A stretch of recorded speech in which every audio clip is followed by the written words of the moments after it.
శ్రీమతి నమః. మళ్ళీ మూడోసారి నరేంద్ర మోడీ గారు మన ప్రధానిగా రాబోతున్నారు. చాలా సంతోషంగా ఉంది కదా. అయితే చాలా మంది బాధపడుతూ నిన్నటి నుంచి కామెంట్స్ పెడుతూనే ఉన్నారు. అమ్మా, ఎన్నో గుడులు కట్టించారు కదా, మన హిందూ ధర్మం కోసం పాటు పడ్డారు కదా, నరేంద్ర మోడీ గారికి ఇంత తక్కువ వచ్చాయేంటమ్మా అని. ఎవరైనా మంచి చేయడానికి ప్రయత్నించారనుకోండి, వాళ్ళకి వెన్నుపోటు పడవడం మనకి వెన్నతో పెట్టిన విద్య కదా. అలాగే పొడి చేసాం మనం వెన్నుపోటు. అందుకే అన్ని తక్కువ సీట్లు వచ్చాయి. అయినా ఇప్పుడు మనం ఏం బాధపడవలసిన అవసరం లేదు. 30% సీట్లు, 20% సీట్లు, 10% సీట్లు సంపాదించుకున్న వాళ్ళు కూడా ఏదో గొప్పగా సాధించేటట్లుగా పార్టీలు చేసుకుంటున్నప్పుడు 55% ఓటుతో మనం గెలిచాం. 400 స్థానాలలో 240 స్థానాలలో ముందంజలో ఉంది కదా. అలా ఉండాలి అంటే ఎంత పట్టుండాలి ఒకసారి ఆలోచించండి. మామూలు పరిస్థితుల్లో అయితే 240 స్థానాలు సంపాదించడం కొంచెం మనకి తక్కువగానే అనిపిస్తుంది. కానీ ఇప్పుడున్న పరిస్థితులు ఏంటో తెలుసా? విదేశం నుంచి మన దేశానికి పారిపోయి వచ్చేసి మన గద్దె మీద కూర్చుని మనల్ని పరిపాలించాలి అని అనుకున్నారు కదా ప్రతిపక్షం.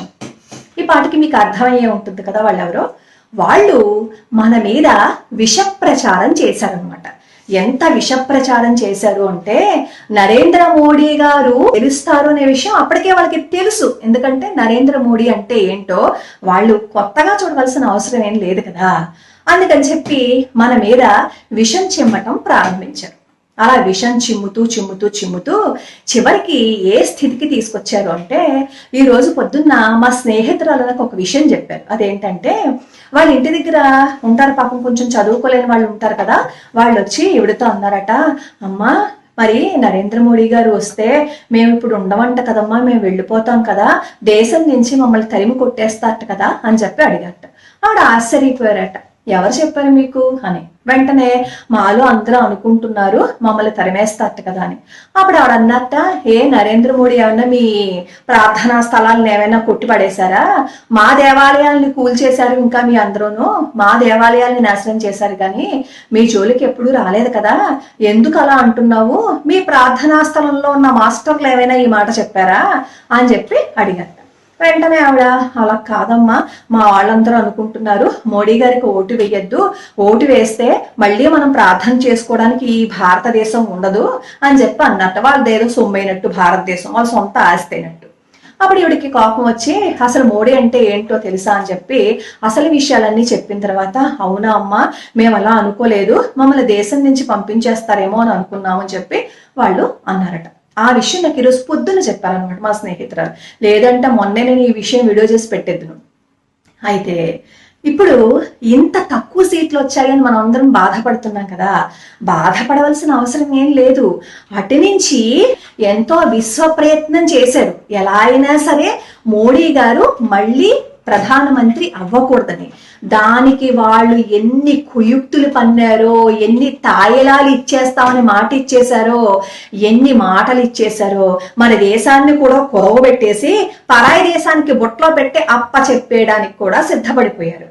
ఏకంగా పరాయి ప్రధానమంత్రులతో మాట్లాడి, మళ్ళీ మా పార్టీ కనుక గద్దెనెక్కితే మీరు మేము భాయి భాయి అంట. ఆ స్థితికి వాళ్ళు వెళ్ళిపోయి కుట్రలు పన్నుతుంటే భగవంతుడు మాత్రం చూస్తూ ఊరుకుంటారా? హిందువులకు మరి బుద్ధి చెప్పద్దు. అందుకే ఒరే పిచ్చి హిందువులారా, మళ్ళీ గనక మోడీ గారు రాకపోతే మీ పరిస్థితి కుక్కలు కూడా చూడవు అన్నట్లుగా మనకి పరిస్థితి ఎలా ఉంటుందో ఒక అద్దంలో చూపించాడనమాట భగవంతుడు. అప్పుడు చాలా మంది అన్నారు, రాముడు ఆలయం కట్టించారు కదమ్మా నరేంద్ర మోడీ గారు అని. రాముడు ఆలయం కట్టించారు కాబట్టి ఆయన గొప్పవాడు. మరి ఈ ఓటేసే వాళ్ళందరూ రాముణ్ణే నమ్ముకున్న వాళ్ళు కాదు కదా, రాముడు రాముడు అని నోటితో అన్నవాళ్ళు మాత్రమే. అందుకే రామాలయం కట్టించాడు అనే కృతజ్ఞత కూడా లేకుండా, మనం ఓటేస్తే ఏమన్నా గెలుస్తారా, మనం ఓటేయకపోతే ఏమన్నా ఓడిపోతారా, హాయిగా ఎండాకాలం శుక్రవారం శనివారం ఆదివారం సెలవు వచ్చింది, పడుకుంటే పోలేదా అని ప్రతి ఒక్కడు ఓటు వేయలేదు. అటువైపు వాళ్ళు ఏం చేశారు అంటే, వాళ్ళ ఓట్లన్నింటినీ సద్వినియోగపరుచుకున్నారు. వాళ్ళకున్నంత బుర్ర కూడా మనకి లేదు. మన దేశంలో ఉంటూ మన దేశాన్ని స్వంతం చేసుకోవటం కోసం విదేశాల్లో ఉన్న వాళ్ళు కూడా ఓటు హక్కుని వినియోగించుకోవటం కోసం డబ్బున్న వాళ్ళైతే సొంతంగా చార్టర్డ్ ఫ్లైట్లను కూడా పెట్టేసుకుని వచ్చి ఓట్లు వేశారు వాళ్ళందరూ. ఆ బుద్ధి మన వాళ్ళకేమన్నా ఉందా? పక్క ఊళ్ళో ఉన్న వాళ్ళు కూడా ఓటు వేయడానికి ఒళ్ళు బద్ధకం ఎక్కువైపోయి నేను ఓటు అయిపోతే ఎలాగా, నేను ఓటు అయిపోతే నష్టం ఏం లేదు అని ఓటు వేయని ప్రబుద్ధులు చాలా మంది ఉన్నారు. నేను మొన్న నా స్టేటస్ లో ఒక మాట పెట్టాను, ఓటు వెయ్యని వాళ్ళకి ప్రధానమంత్రిని నిలబెట్టి అడిగే అధికారం లేదు, వాళ్ళు ఎవరు అడగకండి అని. అప్పుడు నా మీద ట్రోల్స్ వేశారనమాట. అదేంటంటే ఓటు వేయకపోతే మేము ఎందుకు అడగకూడదు, వేరే ఊర్లలో ఉంటాం, వేరే పరిస్థితుల్లో ఉంటాము, అలాంటప్పుడు ఓటు వెయ్యలేదు అని అడిగే హక్కు ఉండదా అంటూ నన్ను విపరీతంగా ట్రోల్స్ చేశారనమాట. వీళ్ళేదో పెద్ద ధర్మ కార్యక్రమాలు నిర్వర్తిస్తున్నట్లు, వీళ్ళేదో నీతిమంతులైనట్లు, వీళ్ళేదో గొప్పవాళ్ళు అయినట్లు అని చెప్పి నా మీద ట్రోల్స్ వేశారు. అయితే నేను ఒక మాట చెప్తున్నాను చూడండి, పరాయి దేశం నుంచి కూడా వచ్చి ఓటు వెయ్యడం కోసం విదేశాల నుంచి వచ్చి వాళ్ళ మత పెద్దల కోసం, వాళ్ళ మత పెద్దలందరూ ఏదైతే చెప్పారో, వాళ్ళ కుల పెద్దలందరూ ఏదైతే చెప్పారో వాళ్ళ మాట కోసం విదేశాల నుంచి వచ్చి ఓటు వేశారే, మన దేశంలో ఉంటూ పక్క రాష్ట్రానికి రావడానికి మనకి ఎందుకండి అంత ఇబ్బంది? రాలేమా? అలా అంటే ఏ పరిస్థితుల్లో ఉన్నారో అందుకే ఓట్లు వేయలేదు. నిజమే, చచ్చిపోయే పరిస్థితుల్లో ఉంటే ఓటు ఏమని ఎవడూ అడగడు.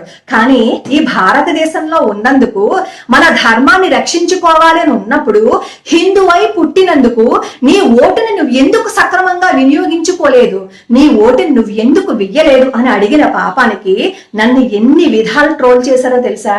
చాలా అసహ్యకరంగా మాట్లాడారు. అయితే ఇప్పుడు ఈ మాట ఎందుకు చెప్తున్నాను అంటే, అక్కడ హిందువులందరూ నిద్రపోయి ఓట్లు వెయ్యకపోవటం వల్ల మాత్రమే అక్కడ నరేంద్ర మోడీ గారికి మెజారిటీ తగ్గింది. ఇన్ని మంచి పనులు చేశారు కదా, అందుకని ఓట్లు తగ్గిపోయాయని మనం భావించకూడదు. హిందువులకి ఇది లేదు కాబట్టి, కృతజ్ఞత లేదు కాబట్టి, ఓటు వేయకుండా నిద్రపోయారు కాబట్టి ఆ గెలుపు ఈ విధంగా ఓటమి చివరి అంచుల వరకు వెళ్లేలా చేసింది అని మనం గుర్తు పెట్టుకుంటే ఇకపై కనీసం ఈ తప్పు చెయ్యం. మన దేశంలో ఉంటూ పరాయి వాళ్ళు వాళ్ళ కుల పెద్దలు ఏదైతే చెప్పారో ఆ మాటలను పట్టుకుని ఓటు వేసి సద్వినియోగపరుచుకుని మనకి పోటీనిచ్చారు కదా, అప్పుడైనా కనీసం మనకి బుర్ర పనిచేయాలి. ఈసారి నుంచైనా మనం బుర్ర పనిచేయాలి. భారతదేశంలో మనం మైనారిటీలో అయిపోతే మన పరిస్థితి ఏంటి అని ఒక్కసారి ఆలోచించండి. రామాలయం కట్టించోట నరేంద్ర మోడీ గారికి అన్ని తక్కువ ఓట్లు ఎందుకు వచ్చాయి? రామాలయం కట్టించోట నరేంద్ర మోడీ గారు గెలవలేకపోవడానికి కారణం ఏంటి? ఎందుకు అంటే అక్కడ మెజారిటీ ఎవరున్నారో ఈ పాటికి మీకు అర్థమైపోయే ఉంటుంది కదా. ఆ ఒక్క చోట మెజారిటీ పెరిగిందని అనుకుంటున్నారా? ఎక్కడైతే మన ధర్మాన్ని నిలబెట్టడం కోసం పోరాటం చేశారో అక్కడ మెజారిటీ ఎవరున్నారో ఒక్కసారి చూడండి. ఏ మెజారిటీ ఉన్న చోట ఎవరు గెలిచారో ఒక్కసారి మీరు చూస్తే అర్థమైపోతుంది. మైనారిటీగా ఎవరు మిగిలిపోతున్నారో, మెజారిటీగా ఎవరు మారబోతున్నారో. ఈ హిందువులు మెజారిటీగా ఉండేవారు, కానీ రాను రాను మనం మైనారిటీలం అయిపోతున్నాం. ఇలాగే అయిపోతే మన పరిస్థితి ఏంటో తెలుసా? ఎవరు ఏమీ చెప్పక్కర్లేకుండానే చాప కింద నీరులా వచ్చి మనందరినీ కబళించి పారేస్తారు. యోగి ఆదిత్యనాథ్ గారు ఉన్న ప్రదేశంలో యోగి ఆదిత్యనాథ్ గారికి ఎంతమంది విలువిచ్చారో ఒక్కసారి చూసారా? అన్ని ఓట్లు ఎలా పడ్డాయి మిగతా వాళ్ళకి ఒక్కసారి అనలైజ్ చేసి చూడండి. అక్కడ ఎంతమంది మెజారిటీ అయిపోతే మన ఓట్లు అలా తగ్గిపోతాయి. ఒకసారి ఆలోచించండి. ఆయన చెయ్యిందేంటి? గోవధని ఆయన నిరోధించలేదా? ఎన్ని చట్టాలను తీసుకొచ్చారు? హిందువుల కోసం ఆయన ప్రాణాలను తెగించి ఎన్నిసార్లు ప్రయత్నించారు, ఎన్ని విధాలుగా ఆయన పోరాడారు. హిందువులుగా మనకి తెలియదా? యోగి ఆదిత్యనాథ్ జీ అనగానే మనం అందరం పులకించిపోతాం కదా, అంత గొప్ప మహానుభావుడు అని చెప్పి మనం అంటూ ఉంటాం కదా. అలాంటి యోగి ఆదిత్యనాథ్ గారికే విలువ ఇవ్వలేదు అంటే అది హిందువులు విలువ ఇవ్వలేదు అనే కంటే కూడా మెజారిటీ ఎవరు పెరిగిపోతున్నారు అనేది ఒక్కసారి ఆలోచించి చూడండి. ఇప్పుడు నాకు ఇందాక కామెంట్ పెట్టారు, గోవధని ఎలా అయినా సరే నిరోధించాలండి, ఒక వీడియో చెయ్యండి అని. గోవధని ఎలా నిరోధిస్తారండి? ఇప్పుడు మంది మెజారిటీ ఉందా? 2/3 ఉంటేనే నరేంద్ర మోడీ గారు ఏవైనా అంటే చెల్లుతుంది. అలాంటిది ఇప్పుడు 55% మాత్రమే ఉంది. అలాంటి ఇప్పుడు ఉన్న స్థితిలో గోవధన చేసేయండి, యూనిఫామ్ సివిల్ కోడ్ ని మీరు ప్రతిపాదించేయండి అంటే ఎలా ప్రతిపాదిస్తారు? గోవధ చట్టం నరేంద్ర మోడీ గారు తీసుకొస్తే మాత్రమేనా అక్కడ గోవధలు జరగకుండా ఆగిపోతాయి? స్త్రీల మీద అఘాయిత్యాలు చేయకూడదని చట్టం లేదా? అఘాయిత్యాలు చేస్తే శిక్షణకి గురవుతారని చట్టం లేదా? ఎన్ని వెధవ పనులు చేయకూడదని ప్రతిదానికి చట్టం ఉంది. అవన్నీ ఆగిపోయాయా? ఆగిపోలేదు కదా. అయినా బీజేపీ పరిపాలిస్తున్న ప్రాంతాలలో చాలా చోట్ల గోవధ నిర్మూలించే విధంగా చట్టాలు ఉన్నాయి. బీజేపీ పరిపాలిస్తున్న చాలా ఊళ్ళల్లో గోవధ చాలా వరకు తగ్గిపోయింది. గోవధ కోసం ఏమో చట్టం తీసుకురమండి, యూనిఫామ్ సివిల్ కోడ్ కోసం ఏమో చట్టం తీసుకురమ్మనండి అంటే ఒక విధంగా మనల్ని మనమే రెచ్చగొట్టుకుంటున్నట్టు అనమాట. ఈ రోజు గోవధ చేయమని చెప్పి మన నరేంద్ర మోడీ గారిని ఎందుకు అడగాలి? మన బాధ్యత కాదా? గోవధ జరుగుతుంటే కళ్ళు తెరిచి చూసి వదిలేస్తున్నాం కదా, అలా వదిలేకుండా మన బాధ్యతగా మనం కూడా పోరాటం చెయ్యాలి కదా. నరేంద్ర మోడీ గారు చట్టం తీసుకొచ్చినంత మాత్రాన గోవధ అక్కడ ఆగిపోతుందా? ఆగదు. మనం ప్రయత్నాలను మానేసి మీరు చట్టం తీసుకురండి, మీరు చట్టం తీసుకొస్తే ఆవధ ఆగిపోతుంది అనే మాట అయితే, ఆడపిల్లల్ని చెరచకూడదు అనే చట్టం లేదా? ఆడపిల్ల మానభంగం చేయకూడదని చట్టం లేదా? చంపకూడదని చట్టం లేదా? ఎన్ని చట్టాలు లేవు. ఎన్ని చట్టాలు ఉన్నా సరే మన దేశంలో ఇంత అవినీతి జరుగుతోంది కదా. ఇంత అవినీతి జరగకుండా ఉండాలి అంటే మార్పు ఎక్కడ మొదలవ్వాలి తెలుసా? మన దగ్గర మొదలవ్వాలి.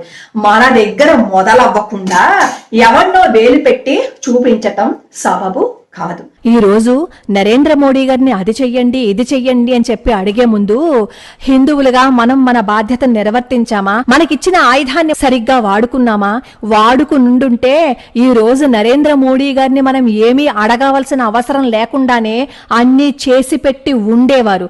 ఎంత దమ్ముంటే నేను తాళం వేస్తాను, తాయిలాలు ఇవ్వను అని చెప్పి ఆయన అంటారు. తాయిలాల కోసం ఆయన ఆశపడి ఉండుంటే ఈ రోజు 240 సీట్లు వచ్చుండేవి కాదు. తాళం వేస్తానన్నారు కాబట్టే 240 సీట్లు వచ్చాయి. నిజంగానే హిందువులు వాళ్ళ బాధ్యతని సక్రమంగా నిర్వర్తించుండుంటే ఈ రోజు గర్వంగా తలెత్తుకుని ఉండేవాళ్ళం.